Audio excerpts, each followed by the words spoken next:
மாண்புமிகு உறுப்பினர் சேகர் பாபு. மாண்புமிகு பேரவைத் தலைவர் அவர்களே, இந்து சமய அறநிலைத்துறை கொடைகள் என்ற ஒரு சட்டம் இருக்கின்றது. அந்த சட்டத்தில் விதி 69 என்ற குறிப்பிடப்பட்டிருக்கின்ற அந்த பணிகள் சட்ட விதிகளுக்கு உட்பட்டு சட்டத்தின் 36 பிரிவிலிருந்து தான் இந்த பணிகள் மேற்கொள்ளப்பட்டன. குறிப்பாக ஏதோ அமைச்சரே முடிவு செய்து திருமண மண்டபங்களையும் வணிக வளாகங்களையும் ஏற்படுத்துவதற்கு உத்தரவிட்டதாக மாண்புமிகு அமைச்சர் அவர்கள் அவைக்கு உண்மைக்கு புறம்பான தகவலை தந்து கொண்டிருக்கின்றார்.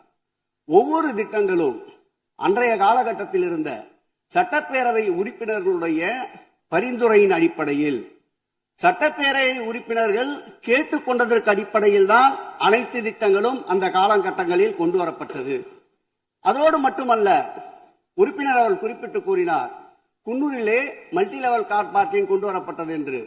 அங்கே இருக்கின்ற 56 கோயில்களையும் நான் குன்னூரிலே 5 நாட்கள் ஊட்டியிலே முகாமிட்டு அனைத்து கோயில்களுக்கும் நேரடியாக சென்று ஆய்வு செய்தோம்.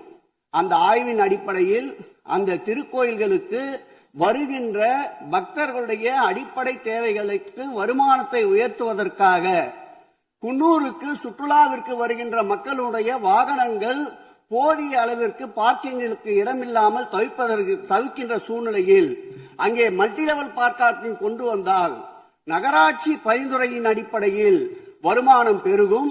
அந்த வருமானம் திருக்கோயில்களுடைய மேம்படுத்துகின்ற பணிகளுக்கு உதவும் என்பதற்காகத்தான் அந்த பணிகளை மேற்கொண்டோம் என்பதை மாண்புமிகு அமைச்சர் அவர்களுக்கு இப்போது யார்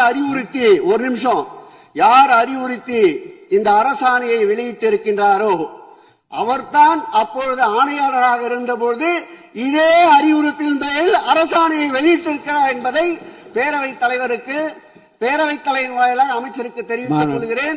மேலும் அவர் கூறுவதற்கு எனக்கு பாயிண்ட் ஆஃப் ஆர்டரில் பதில் கூறுவதற்கு அனுமதிக்க வேண்டும். மாண்புமிகு பேரவைத் தலைவர் அவர்களே, குன்னூரில் இருக்கக்கூடிய அந்த விநாயகர் கோயிலுக்கு சொந்தமான இடத்துல மல்டி லெவல் கார் பார்க்கிங் அமைப்பதற்கு ஏற்கனவே அங்க இருக்கக்கூடிய நகராட்சி நிர்வாகம் ப்ரப்போசல் வழங்கிய போது அந்த நகராட்சி நிர்வாகத்திடம் நம்முடைய நிலத்தை குத்தகைக்கு கொடுத்து அதன் மூலமாக இருக்கக்கூடிய வருவாயை வைத்துக் கொண்டு நாம் முடிந்த வரையில் நம்முடைய கோயில்களுக்கு தேவையான அடிப்படை வசதிகளை நாம் செய்து கொடுக்கலாம். ஆனால் கோயில் நிதியவே 10 கோடி எடுத்து அங்க மல்டி லெவல் கார் பார்க்கிங் எந்த விதமான பொதுமக்களும் பக்தர்களும் கேட்கல. பக்தர்களும் பொதுமக்களும் கேட்பதெல்லாம் கோயிலுக்கு உள்ளே சென்று மனநிறைவோடு தரிசனம் செய்துவிட்டு வெளியே வரும்பொழுது அவர்களுக்கு தேவையான அடிப்படை வசதிகளை தான் பக்தர்கள் கேட்டுக் கொண்டிருக்கிறார்கள். அதை செய்தாலே போதுமானது.